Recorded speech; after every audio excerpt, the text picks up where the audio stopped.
Hello guys, నేను మీ Gaurav. Welcome back to our channel Unique Updates. Guys, ఈ రోజు వీడియోలో మనం మహా అవతార్ నరసింహ మూవీకి సంబంధించి అలాగే కింగ్డమ్ మూవీకి సంబంధించిన కలెక్షన్ గురించి అయితే మాట్లాడుకుందాం. సో ఛానల్ ఎవరైనా కొత్తగా చూస్తున్నట్లయితే డైలీ కలెక్షన్ వీడియోస్ కోసం మన యూనిక్ అప్డేట్ ఛానల్ సబ్స్క్రైబ్ చేసుకొని బెల్ ఐకాన్ అయితే ఆన్లో పెట్టుకోండి. సో ముందుగా మన గౌతమ్ తిన్నరూరి డైరెక్షన్లో మన రౌడీ బాయ్ విజయ్ దేవరకొండ నటించిన అయితే కింగ్డమ్ మూవీ ఉందో ఈ మూవీకి సంబంధించిన కలెక్షన్ గురించి మాట్లాడుకున్నట్లయితే విజయ్ దేవరకొండ ఏరియాలో ఒక మంచి కలెక్షన్స్ కలెక్ట్ చేస్తున్న సినిమాగా ఈ సినిమా అయితే నిలవడం జరుగుతుంది.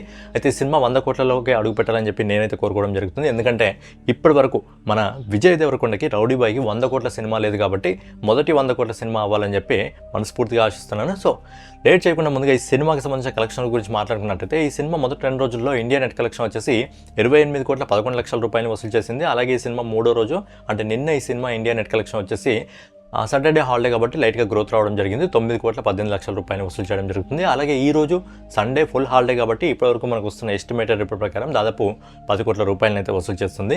సో ఫైనల్గా ఈ cinema all India net collection వచ్చేసి మొదటి 10 రోజుల్లో 47 కోట్ల 29 లక్షల రూపాయలు వసూలు చేయడం జరుగుతుంది. అలాగే ఈ cinema all India gross collection వచ్చేసి 55 కోట్ల 7 లక్షల రూపాయలు వసూలు చేసింది. అలాగే ఓవర్సీస్ మార్కెట్ నుంచి ఇప్పటివరకు మనకు వస్తున్న రిపోర్ట్ ప్రకారం ఈ మొదటి 4 రోజుల్లో 22 కోట్ల 76 లక్షల రూపాయలు వసూలు చేసింది. సో ఫైనల్గా గౌతమ్ తిన్నరూరి డైరెక్షన్లో మన రౌడీ బాయ్ విజయ్ దేవరకొండ అలాగే సత్యదేవ్ గారు ఇద్దరు కలిసి నటించిన కింగ్డమ్ మూవీ మొదటి 4 రోజుల్లో ప్రపంచవ్యాప్తంగా 77 కోట్ల 83 లక్షల రూపాయలు వసూలు చేయడం జరిగింది. అంటే ఇంకొక 23 కోట్ల రూపాయలు వసూలు చేస్తే ఈ సినిమా 100 కోట్లలోకి అడుగుపెట్టడం జరుగుతుంది. లాంగ్ రన్లో అంటే నెక్స్ట్ వీక్ ఈ సినిమా టాలీవుడ్లో ఎలాంటి సినిమాలు రిలీజ్ లేవు కాబట్టి ఒకటి మహా అవతార్ సినిమా నడవడం జరుగుతుంది. అలాగే కింగ్డమ్ 2 మూవీస్ ఉన్నాయి కాబట్టి మెల్లగా ఈ సినిమా 100 కోట్ల క్లబ్లోకి అయితే అడుగుపెట్టడం జరుగుతుంది. కానీ 100 కోట్ల తర్వాత ఈ సినిమా ఎంతవరకు వెళ్తుంది, హోల్డ్ పట్టుకోగలదా లేదా అనేది చూడాలి. నెక్స్ట్ వచ్చేసి మహా అవతార్ నరసింహ సినిమాకు నిజంగా దండం పెట్టాలి. నిజంగా ప్రేక్షకులు ఏదైతే బ్రహ్మరథం పట్టుతున్నారో కొత్త చరిత్ర, కొత్త అధ్యాయం, కొత్త హిస్టరీని రాయడం జరిగింది. సో 3 ఒకటే కానీ నిజంగా ఒక కొత్త హిస్టరీని అయితే రాయడం జరిగింది. ఇండియన్ యానిమేటెడ్ మూవీస్కి ఒక రెవల్యూషన్ అని చెప్పుకోవచ్చు. సో ఏంటంటే ఎందుకంతలా చెప్తున్నా అంటే సినిమా 100 కోట్లలోకి అడుగుపెట్టింది. సో ఏ విధంగా మనం చూసుకున్నట్టయితే మొదటి 8 రోజుల్లో ఇండియన్ నెట్ కలెక్షన్ వచ్చేసి 52 కోట్ల 46 లక్షల రూపాయలు వసూలు చేయడం జరిగింది.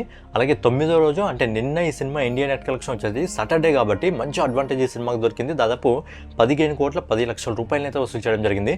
అలాగే ఈ రోజు సండే హాలిడే కాబట్టి కూత ర్యాంప్ వేసేస్తుంది. ఈరోజు మనకి ఇప్పటివరకు వస్తున్న రిపోర్ట్ ప్రకారం దాదాపు 18 కోట్ల 50 లక్షల రూపాయలు వసూలు చేయడం జరుగుతుంది ఇండియా నెట్ కలెక్షన్ని. ఇప్పుడు రిలీజ్ అయిన కింగ్డమ్ మూవీ కూడా అంత రావట్లేదు, కానీ ఈ సినిమాకు ఇప్పుడు ప్రజెంట్ థియేటర్లో ఆడుతున్న ఏ సినిమా కూడా ఈ రేంజ్ కలెక్షన్ రావట్లేదు. కానీ మహా అవతార్ నరసింహ మూవీకి ప్రేక్షకులకు బ్రహ్మరథం పడుతున్నారు.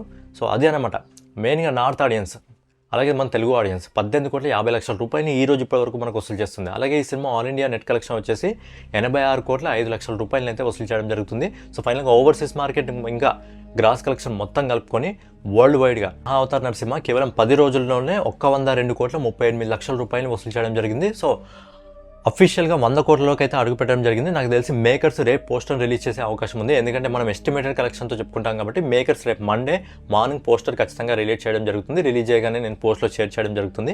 సో అదనమాట మహా అవతార్ నరసింహ కేవలం 4 కోట్ల 15 కోట్ల 30 కోట్ల కాదు, బడ్జెట్కు మించి వసూలు చేయడం జరిగింది. ఏదైతే హోంబలి నుంచి సిరీస్ రావడం జరుగుతుందో ఆ సిరీస్కి మొదటి సిరీసే ఒక ఊపిరి పోసింది, ఒక ప్రాణం పోసింది అని చెప్పుకోవచ్చు. సో దీన్ని హోంబలి టీం దృష్టికి తీసుకొని ఇంకా నెక్స్ట్ వచ్చే పరశురామ్ సిరీస్ ఉందో అంత తర్వాత సిరీస్లు ఉన్నాయో వాటిని ఇంకా అద్భుతంగా క్రియేట్ చేయడం జరుగుతుంది. మెయిన్ ఈ సినిమాలో నాకు నచ్చింది ఏంటంటే ఆ లాస్ట్ ఎండింగ్లో మ్యూజిక్ ఉంటుంది కదా, ఆ మ్యూజిక్ అంటే ఎక్సలెంట్. ఎవరైనా ఇంకా చూడకుంటే వెళ్ళి మహా అవతార్ నరసింహ చూడండి. పిల్లలకు అద్భుతంగా నచ్చుతుంది. పిల్లలకి తీసుకెళ్ళండి. మన సంస్కృతి, మన సాంప్రదాయం, మన ధర్మం గొప్పతనం ఏంటి అనేది ఈ సినిమా ద్వారా వాళ్ళకి తెలుస్తుంది కాబట్టి ఖచ్చితంగా పిల్లలందరికీ సినిమా చూపించండి. అలాగే మీరు కూడా వెళ్ళి చూడండి. సో ఫైనల్గా ఇదనమాట ఈరోజు వీడియో. నెక్స్ట్ వీడియోలో మళ్ళీ కలుసుకుందాం. సో ఛానల్ ఎవరైనా కొత్తగా చూస్తున్నట్టయితే జస్ట్ ఫ్రీగా అనమాట ఛానల్ సబ్స్క్రైబ్ చేసుకొని బెల్ ఐకాన్ అయితే ఆన్లో పెట్టుకోండి. జై హింద్.